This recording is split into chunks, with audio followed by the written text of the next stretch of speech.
কাঞ্চনজঙ্ঘার দিকটা তাও কি দেখা যাচ্ছে, আউটলাইন বুঝতে পারছি। এই তো উপরে আউটলাইনটা কাঞ্চনজঙ্ঘা, উপরে যে আউটলাইনটা, এই যে পেটটা, মাথাটা, পাটা, এভারেস্ট দিকটা পুরো,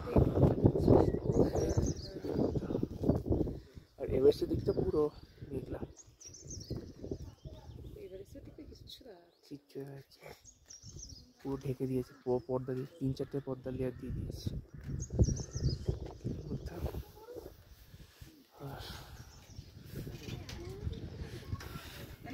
এই দিকটা আছে এখানে দেখছি,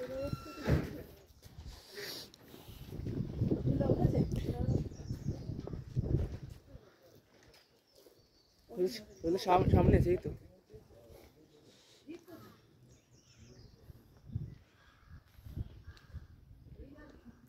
এটা এভারেস্ট দিকটা থাকার কথা। আমার কালকে তুমলিন থেকে দেখেছিলাম এভারেস্টের দিকটা, আজকে সান্দাকফু থেকে পুরো পুরো একদম মেঘে ঢাকা। হ্যাঁ।